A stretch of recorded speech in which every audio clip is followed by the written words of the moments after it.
మామూలుగా మన శరీరానికి ఏదైనా దెబ్బ తగిలితే, ఉదాహరణకు చెయ్యి కాలితేనో, లేక కాలికి ముళ్ళు గుచ్చుకుంటేనో, మనం వెంటనే ఏం చేస్తాం? హ్మ్. వెంటనే ఆ నొప్పి నుండి బయటపడాలని చూస్తాం కదా. అవును. దానిమీదేదైనా మందు రాస్తాం, లేదా డాక్టర్ దగ్గరికి వెళ్తాం. అది చాలా సహజమైన ప్రతిస్పందన. కాని అదే మానసికమైన బాధ లేదా దుఃఖం విషయానికొస్తే పరిస్థితి ఎందుకు పూర్తిగా భిన్నంగా ఉంటుంది? ఇక్కడే అసలు ఆశ్చర్యం వేస్తోంది. ఖచ్చితంగా. అంటే శారీరక నొప్పిని తరిమికొట్టే మనం ఈ మానసిక నొప్పిని మాత్రం ఎందుకు గట్టిగా పట్టుకుని వేలాడతాం? ఆ బాధల సుడిగుండంలో నుండి బయటకు రావడానికి ఎందుకు అంత అనాసక్తి చూపిస్తాం? నిజమే. శారీరక నొప్పిని వదిలించుకోవడం అనేది శరీరానికున్న అత్యంత ప్రాథమిక లక్షణం. దానికి పెద్దగా ఆలోచించాల్సిన అవసరం లేదు. కాని మనస్సు చేసే పని దీనికి పూర్తి విరుద్ధంగా ఉంటుంది. మనిషి తన బాధతో ఎలా విడదీయరాని విధంగా మమేకమైపోతాడో ఇది తెలియజేస్తుంది. ఏంటంటే ఇదొక విచిత్రమైన మానసిక ఉచ్చు అని చెప్పాలి. సరే, దీన్ని కొంచెం విడమర్చి చూద్దాం. ఈరోజు మన డీప్ డైవ్ అదేనండి, మన లోతైన విశ్లేషణ కార్యక్రమానికి స్వాగతం.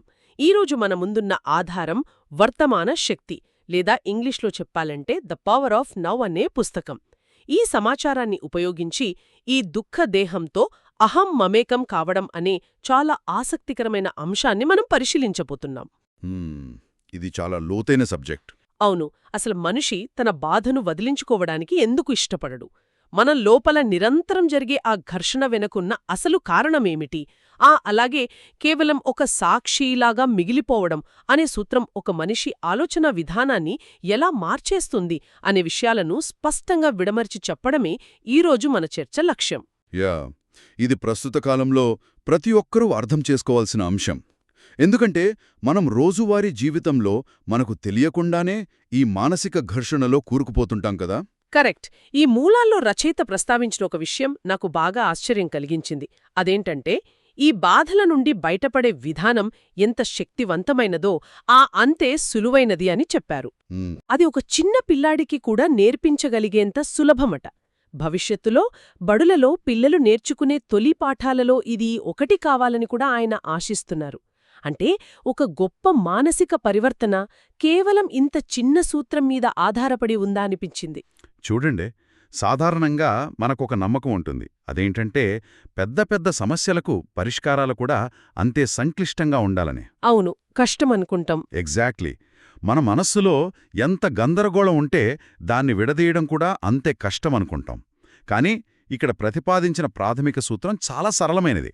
అది కేవలం మన లోపల ఏమి జరుగుతుందో గమనించే ఒక సాక్షిలాగా ప్రస్తుత క్షణంలో అంటే వర్తమానంలో నిలిచి ఉండటం. మన ఆలోచనలను జడ్జి చేయకుండా వాటిని కేవలం గమనిస్తూ ఉండటం. ఈ చిన్న గమనికనేది మనిషిని పూర్తిగా మార్చేసే అద్భుతమైన సాధనం. అంటే దీని అర్థమేమిటి? ఇది ఎలా ఉందంటే మనం ఒక సినిమా థియేటర్లో కూర్చుని తెరపై నడుస్తున్న సినిమా చూస్తున్నట్లుగా ఉందా? ఒక రకంగా అంతే. అంటే తెర మీద ఎంతో ఉద్వేగభరితమైన డ్రామా నడుస్తూ ఉంటుంది గదా. పాత్రలేడుస్తుంటాయి, అరుస్తుంటాయి, ఎన్నో కష్టాలు పడుతుంటాయి. కాని మనం ఆ డ్రామాలో భాగం కాకుండా మన సీట్లో మనం ప్రశాంతంగా కూర్చుని కేవలం ప్రేక్షకుడిలా అంటే ఆ డ్రామాకొక సాక్షిలా మిగిలిపోవడం లాంటిదా? ఇక్కడ గమనించాల్సిన అద్భుతమైన విషయం ఏమిటంటే ఆ సినిమా థియేటర్ ఉపమానం ఇక్కడి పరిస్థితికి చాలా పర్ఫెక్ట్గా సరిపోతోంది. ఆ తెరమీద జరిగేది మరేదో కాదు, మన లోపలి ఆలోచనలు మరియు భావోద్వేగాల ప్రవాహం. ఓకే. అయితే ఇక్కడ ఒక కీలకమైన వాస్తవాన్ని నొక్కి చెబుతున్నారు. ఈ సాక్షిభావన అనేది కేవలం మెదడుతో అర్థం చేసుకునే మేధోపరమైన విషయం కాదు. ఇది ఒక అనుభూతి. అనుభూతి అంటే మన ఆలోచనలు వేరు, ఆ ఆలోచనలను గమనిస్తున్న గమనిక వేరు అని లోతుగా తెలుసుకోవడమే ఆ సాక్షిభావన. ఆ గమనిస్తున్న స్థితిలో ఉండిపోవడం అనేది మేధస్సుకు సంబంధించిన పనిగాదు, అదొక స్పృహతో కూడిన ఎక్స్పీరియన్స్. వినడానికి బాగుంది, కానీ నాకొక సందేహం వస్తోంది.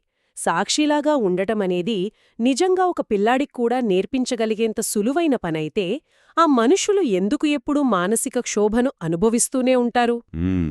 ఇంత చిన్న సూత్రాన్ని పాటించి అందరూ హాయిగా ఉండొచ్చు కదా. ఈ సులువైన పనిని ఆచరణలో పెట్టడానికి మనుషులను ఏది అడ్డుకుంటోంది? సరిగ్గా ఇక్కడే అసలు సమస్య మొదలవుతుంది. ఈ మార్పు ప్రయాణంలో మన మనసు చాలా తీవ్రంగా ప్రతిఘటిస్తుంది. దీనికి కారణం మనుషులు తమ జీవితంలో ఎక్కువ భాగం భావోద్వేగపూరితమైన దుఃఖదేహంతోనే మమేకమే జీవించడం. దుఃఖదేహం? అవును, దాన్నే పెయిన్ బాడీ అంటారు. కాలక్రమేణా మనిషి తన అస్తిత్వమంతా ఆ బాధ మీదే ఆధారపడి ఉందనే ఒక కల్పనను సృష్టించుకుంటాడు. తమ బాధ నుండి వాళ్లను వేరుచేసి చూసుకునే ప్రయత్నం చేసిన ప్రతిసారీ మనసు దాన్ని తీవ్రంగా ఎదుర్కొంటుంది. ఇక్కడే అసలు ఆసక్తికరమైన విషయం దాగి ఉంది. నాకో అభ్యంతరముంది. ఇక్కడ ఎవరైనా కావాలని తమను తాము ఎందుకు బాధ పెట్టుకుంటారు? నిజమే, అలా అనిపిస్తోంది. అదే కదా, తమ బాధ నుండి తాము విడిపోవడానికి మనస్సు ఎందుకు అడ్డుకుంటుంది? అంటే మనకి తెలియకుండానే విచారంగా ఉండటం వల్ల మనం ఏదో విచిత్రమైన ఆనందాన్ని పొందుతున్నామా? ఇది నమ్మడానికి కొంచెం కష్టంగా ఉంది. ఏ మనిషి పొద్దున్నే నిద్రలేచి ఈరోజు నేను చాలా బాధపడాలి అనుకోడు గదా. దీనిని కొంచెం విస్తృత దృక్పథంతో చూస్తే మనకు ఆంతర్యం అర్థమవుతుంది. ఆ పెయిన్ బాడీ లేదా దుఃఖదేహం అనేది మన లోపల ఉండే ఒక పరాన్నజీవి, అంటే పారాసైట్ లాంటిదని రచయిత వివరిస్తారు. పరాన్నజీవి బ్రతకాలంటే దానికి ఆహారం కావాలి కదా. అవును. ఇక్కడ దుఃఖదేహానికి ఆహారమేమిటంటే మన నెగటివ్ ఆలోచనలు, కోపం, ఆవేదన మరియు పగ. అందుకే మనసేం చేస్తుందంటే ఆ బాధల పునాది మీద ఒక సంతోషం లేని వ్యక్తిత్వాన్ని సృష్టించుకుంటుంది. ఒక ఐడెంటిటీని ఫామ్ చేసుకుంటుందన్నమాట. ఖచ్చితంగా. కష్టాలు పడే వ్యక్తిగానో లేదా ఎప్పుడూ అన్యాయానికి గురయ్యే వ్యక్తిగానో తనని తాను ప్రొజెక్ట్ చేసుకుంటుంది. ఒక దశ దాటాక ఆ కల్పిత రూపమే తాను అని మనిషి బలంగా నమ్మడం మొదలుపెడతాడు. అంటే ఉదాహరణకు మనం పొద్దున్నే లేవగానే స్మార్ట్ ఫోన్ చేతిలోకి తీసుకుని ఆ ప్రపంచంలో జరుగుతున్న అత్యంత నెగటివ్ వార్తలను వెతికి మరీ చదవడం, అదే డూమ్ స్క్రోలింగ్ అంటారు కదా. అవునవును, డూమ్ స్క్రోలింగ్. లేదా ఇంట్లో వాళ్లతో చాలా చిన్న విషయానికి పనిగట్టుకుని గొడవపట్టం లాంటి వ్యవహారాలు ఈ కోవలోకే వస్తాయన్నమాట. ఆ క్షణంలో ఆ దుఃఖ దేహానికి మనం ఆహారమిస్తున్నాం. పర్ఫెక్ట్గా చెప్పారు. ఆ నెగిటివ్ వార్తలు చదివినప్పుడు లేదా గొడవ పడినప్పుడు వచ్చే ఆ ఉద్వేగముందే, ఆ భావోద్వేగాల విలువ ఏదైతే ఉందో అదే దానికి ఇంధనం. అదొక బ్యాక్గ్రౌండ్ యాప్ లాంటిది. ఫోన్లో మనం చూడకపోయినా వెనకాల బ్యాటరీ ఎలాగైతే ఖర్చు చేస్తూ ఉంటుందో, ఈ దుఃఖదేహం కూడా మన మానసిక శక్తిని అలా హరించివేస్తూ ఉంటుంది. వావ్! Oh my god! అంటే నా గతపు గాయాలు, నా కోపాలు, నేనెదుర్కొన్న కష్టాలు ఇవన్నీ కలిపితేనే నేను అనే ఒక గుర్తింపును మనసు తయారు చేసుకుంటుంది. ఒకవేళ ఆ బాధను వదిలేస్తే ఆ నేను అనే గుర్తింపు ఏమైపోతుందో అని మనిషి లోపల అచేతనంగా భయపడతారా? ఆ బాధ లేకుండా అసలు తను ఎవరో తనకే తెలీదు అన్నంతగా ఆ విచారానికి అలవాటు పడిపోతారా? ఇది చాలా చేదు వాస్తవం. ఆ గుర్తింపుని ఎక్కడ కోల్పోతామో అనే భయమే మనిషిని ఆ బాధ నుండి వేరుపడకుండా అడ్డుకుంటుంది. తెలియని ఒక కొత్త దారిలో అడుగుపెట్టి ఆ పరిచయమైన ఆ దుఃఖభరితమైన తాము అనే రూపాన్ని కోల్పోవడం ఇష్టం లేక పాత బాధలోనే ఉండిపోవడానికి ఇష్టపడతారు. వండర్ఫుల్. బాధ నుండి విముక్తి కావాలని మేధోపరంగా పైకి ఎంత కోరుకున్నా సరే, లోపలి స్థాయిలో మాత్రం ఆ బాధను వదులుకోవడానికి ప్రాణం ఒప్పుకోదు. ఎందుకంటే అది వారికి ఒక రకమైన కంఫర్ట్ జోన్నిస్తుంది. అంటే మనలి మనమే ఒక అదృశ్యమైన జైల్లో బంధించుకుని ఆ జైలు గోడలనే మన ఇల్లు అనుకుంటున్నాం. ఆ జైలు తలుపులు తెరిచే ఉన్నా సరే బయట ప్రపంచం ఎలా ఉంటుందో తెలియని భయంతో ఆ ఇరుకు గదిలోనే ఉండిపోవడానికి ఇష్టపడుతున్నాం. నిజమే. మరి మనిషి తనను తాను ఈ బాధ అనే ఉచ్చులో బంధించుకున్నాడని తెలిసాక దాన్ని ఛేదించే మార్గమేమిటి? ఈ ప్యాటర్న్ని బ్రేక్ చేసి మనసు చేసే ఆ ప్రతిఘటనను ఎలా ఆపాలి? ఇక్కడే ఆ స్పృహ లేదా ఎరుక అనేది రంగంలోకి వస్తుంది. మనసు చేసే ఈ నాటకాన్ని గమనించటమే మొదటి అడుగు. మన లోపల ఉన్న ఆ ప్రతిఘటించే స్వభావాన్ని, బాధ పట్ల ఉన్న అనుబంధాన్ని గమనించాలి.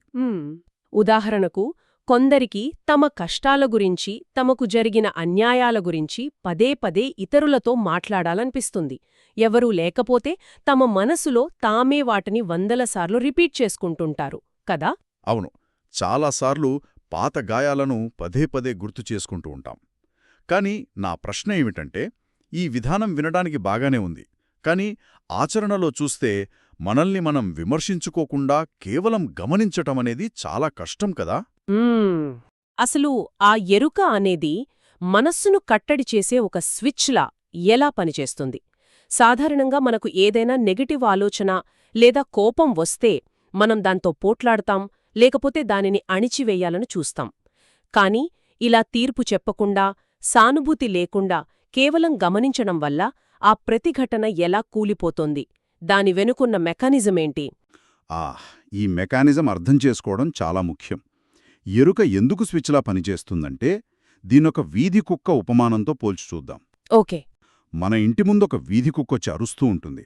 మనం దానికి భయపడి రోజూ ఆహారం వేస్తూ ఉంటే అది రోజూ వస్తూనే ఉంటుంది కదా. లేదా దానిమీద కోపంతో రాళ్లు విసిరినా, దాంతో పోట్లాడినా సరే మనం దానికి ఏదో ఒక రూపంలో అటెన్షన్ అంటే శ్రద్ధ ఇస్తున్నట్లే లెక్క. రైట్. ఆ కుక్కలాంటిదే మన దుఃఖదేహం. మన ఆలోచనలే ఆ కుక్కకి వేసే ఆహారం. ఎప్పుడైతే మనం ఆ కుక్కను కేవలం చూస్తూ దానికి ఆహారం వేయకుండా, అలాగే దాంతో పోట్లాడకుండా, పట్టించుకోకుండా ఉంటామో ఆ కొద్దిసేపటికి అది అరిచి అరిచి తనంతట తానే వెళ్ళిపోతుంది. ఇది చాలా స్పష్టంగా ఉంది. అంటే మనం ఒక ఆలోచనను అణిచివేయాలని ప్రయత్నించినప్పుడు కూడా మనం ఆ ఆలోచనకు శక్తిని ఇస్తున్నామన్నమాట. నేను కోపపడకూడదు, నేను బాధపడకూడదు అని పోరాడుతున్నప్పుడు కూడా మన ధ్యాస ఆ కోపం మీదే ఉంది. సరిగ్గా పట్టుకున్నారు. మీరెప్పుడైతే ఆ బాధను కేవలం గమనిస్తారో, అంటే దానిని సమర్థించకుండా, ఖండించకుండా కేవలం చూస్తారో, అప్పుడు దానికి ఇంధనం ఇవ్వడం ఆపేస్తారు. వండర్ఫుల్. మనసు ఎప్పుడూ గతంలో జరిగిన దాని గురించో, భవిష్యత్తులో జరగబోయే దాని గురించో ఆలోచిస్తూ ఉంటుంది. ఆ ఆలోచనలే ఆ దుఃఖదేహానికి ప్రాణవాయువు. ఎప్పుడైతే పూర్తి ఎరకతో ఆ బాధను గమనిస్తారో, ఆ క్షణంలోనే ఆ ప్రతిఘటన దానంతట అదే ఆగిపోతుంది. అప్పుడు ఒక సాక్షిగా వర్తమానంలో ఉంటే రూపాంతరం ప్రారంభమవుతుంది. వాస్తవానికి మనం దానికి రియాక్ట్ అవ్వకపోవడం వల్లే అది చనిపోతుందన్నమాట. మనం ఎరుకతో చూసిన మరుక్షణం దాని బండారం బయటపడిపోతుంది. అవును. సరే, ఇప్పుడు మరో ఆలోచన వస్తోంది. ఈ మొత్తం మార్పు ప్రక్రియను, ఈ ఎరుకను పెంచుకోవడాన్ని ఎవరికి వారు ఒంటరిగానే చేసుకోవాలా? లేక బయటి నుండి ఏదైనా సహాయం దొరుకుతుందా? ఎందుకంటే కొన్నిసార్లు ఈ మానసిక ఒత్తిడి చాలా బలంగా ఉండి ఏదీ ఆలోచించనీయకుండా ముంచేసేలా అనిపిస్తోంది. అలాంటప్పుడు ఒంటరిగా సాక్షిగా ఉండడం సాధ్యమేనా? ప్రధానంగా చూస్తే ఈ పని ఎవరికి వారే చేసుకోవాలి. మరొకరు మన తరపున చేయలేరు. కానీ ఇక్కడే ఒక ఆసక్తికరమైన విషయం ఉంది. అదృష్టవశాత్తు పూర్తి ఎరుకతో జీవించే ఒక వ్యక్తి తోడు గనక ఉంటే ఆ మార్పు ప్రక్రియ చాలా వేగవంతం అవుతుంది. అంటే ఆ ఎరుక లేదా స్పృహ అనేది వేరేవాళ్ల నుండి కూడా పంచుకునే అవకాశం ఉందంటారా? దీనిని వివరించడానికి రచయిత ఒక చక్కటి మండే కట్టెల ఉపమానాన్ని, అంటే బర్నింగ్ లాగ్ ఎనాలజీని వాడారు. దీన్ని తప్పక ప్రస్తావించాలి. ఒకసారి ఊహించుకోండి, ఇప్పుడే మెల్లగా రగులుకుంటున్న ఒక చిన్న కట్టె ఉంది. దానిని తీసుకువెళ్ళి తీవ్రంగా మండుతున్న మరో పెద్ద కట్టె పక్కన పెడతాం. ఓకే, అప్పుడు రెండూ మండుతాయి. అవును, ఆ రెండు కట్టెలు కలిసి తీవ్రంగా మండుతాయి. కొద్దిసేపటి తర్వాత ఆ రెండు కట్టెలు విడదీస్తే ఏమవుతుంది? ఆ మొదటి చిన్న కట్టె కూడా మునుపటి కంటే మరింత వేగంగా, తీవ్రంగా మండుతూ ఉంటుంది కదా. నిజమే. ఎందుకంటే ఆ రెండింటిలో ఉన్నది ఒకే అగ్ని కాబట్టి. ఒక స్పృహ కలిగిన ఎరుక కలిగిన వ్యక్తితో ఉన్నప్పుడు మనలోని ఆ ఎరుక అనే అగ్ని కూడా త్వరగా మరియు బలంగా ప్రకాశిస్తుంది. వావ్! అంటే ఒక గుంపులో ఉన్నప్పుడు భయం లేదా భయాందోళనలు, పానిక్ అంటాం కదా, అది ఎలాగైతే ఒకరి నుండి ఒకరికి క్షణాల్లో వ్యాపిస్తుందో దానికి ఇది పాజిటివ్ వర్షన్ అన్నమాట. ఖచ్చితంగా. నెగటివ్ ఎమోషన్స్ ఎంత వేగంగా అంటుకుంటాయో మనకు తెలుసు. ఒకరు కోపంగా ఉంటే ఆ గదిలో ఉన్న మిగతా వాళ్ళకు కూడా ఆ టెన్షన్ ఎలా పాకుతుందో మనం చూస్తూనే ఉంటాం. అదేవిధంగా పూర్తి ఎరుక లేదా ప్రశాంతత కూడా సానుకూల కోణంలో పక్కవారికి వ్యాపిస్తుందన్నమాట. అదొక అద్భుతమైన ఆలోచన. అంతర్గత మార్పుపై తీవ్ర ప్రభావం చూపుతోంది. ఆ తీవ్రంగా మండుతున్న కట్టెలాగా ఉండటమే ఒక నిజమైన ఆధ్యాత్మిక గురువు చేసే ముఖ్యమైన పని. వారు మనస్సు స్థాయికి అతీతంగా ఎదుగుతారు. అందుకే వారితో కలిసున్నప్పుడు ఒక స్వచ్ఛమైన, తీవ్రమైన ఎరుకతో కూడిన వర్తమాన స్థితిని, కాన్షియస్ ప్రెజెన్స్ని వారు సృష్టించగలరు.